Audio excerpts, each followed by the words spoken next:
ይሄኛው ዋና ድምጽ የሚሰጥበት ቦታ ድምጽ መግቢያ ቦታ ነው። ይሄ ታሽጓል። ይሄ አይከፈትም።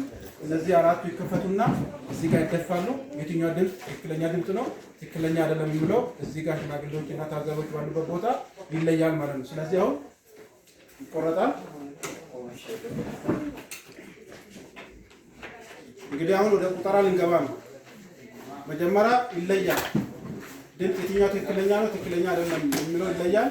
ከዛ በኋላ እሱ ከተለየ በኋላ ጥቅም ላይ የሚውልና ጥቅም ላይ የሌለውን ይለይና ጥቅም ላይ የዋለውን ማንኛውም ፖለቲካ ፓርቲ የትኛው እንደሆነ በሰጡት ድምጽ መሰረት ቁጠራው ይካሄዳል።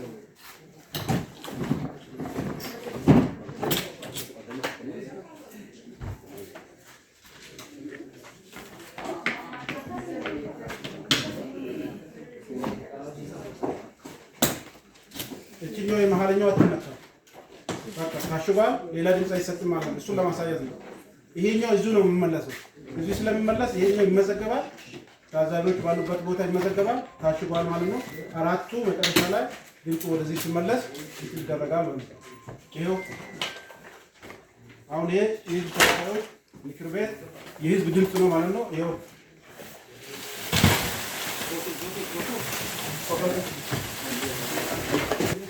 ይሄ ባዶ ነው። ይሄ ምንም የለውም። ስለዚህ ይሄኛው ባዶውን እንደዚህ እናስቀምጣለን ማለት ነው። ስለዚህ ይሄ እስከሚያልቅ ድረስ ያኛው አይነካም። ይሄኛው ካለቀ በኋላ እንደዚህ የምንይዘው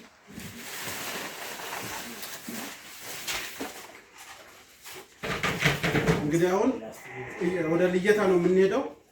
ወበረከት ይለያል። ስለይ እንደዚህ እያንዳንዱ እየታየ ታዛቢዎች ባሉበት ቦታ ይሄ ድምጽ ትክክል ነው ትክክል አይደለም የሚለውን ነገር ይለያል መጀመሪያ። ምክንያቱም የህዝብ ተወካዮች አንድ ሰው ብቻ ነው መምረጥ የሚችለው። ከአንድ ሰው በላይ መምረጥ አይችልም።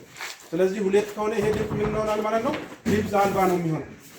ወይም ምልክቶቹ ተሳትፎ ሌላ ቦታ ምልክቱ የማይታይ ከሆነ ድምጽ አልባ ነው የሚሆነው ማለት ነው። ለምሳሌ ይሄ ስትመለከቱ ይሄው ድምጽ መጀመሪያ ይሄ ይታያል። ማተም መኖሩ ወረቀቱ ከጀርባ ማተም መኖሩ ይታያል። ምስጢር ስለሆነ እዛ ጋር ሌላ ወረቀት ይዞ ሲመጣ እዛ ምስጢሩ ቦታ ሌላ ነገር ሊከሰት ስለሚችል ይሄኛው ይታያል። ከዛ በኋላ ይታያል። ይሄኛው ይሄ አንድ ራይት ነው ያለው። ይሄ ድምጽ ማለት ነው ትክክለኛ ድምጽ ነው ማለት ነው። ይሄ ትክክለኛ ድምጹን እንዲህ ለብቻ እናደርጋለን። በዚህ መልኩ ይቀመጣል። እዚህ ጋር መቀመጥ ይችላል። አሁንም ሁለተኛው እንደዛ እናያለን። የማይማ እንደሆነው በኋላ ነው የሚታየው። ስለዚህ ትክክለኛ ድምጽ መሆኑና አለመሆኑ ነው መጀመሪያ ይሄ ማተም ይታያል።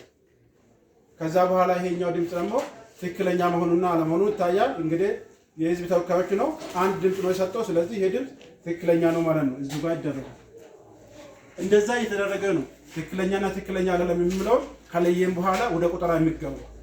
በቁጠራ ከገባን በኋላ ደግሞ ከዛ በኋላ ሶስተኛ ላይ የትኛው ፓርቲ ነው ስንት ድምጽ አገኘው ማን ነው ስንት ድምጽ የሚያገኘው የሚለው እየተመዘገበ ይሄዳል። በዚህ ነው ሂደቱ የሚሄደው። ይሄው አሁን እዚህ ላይ ነው አለ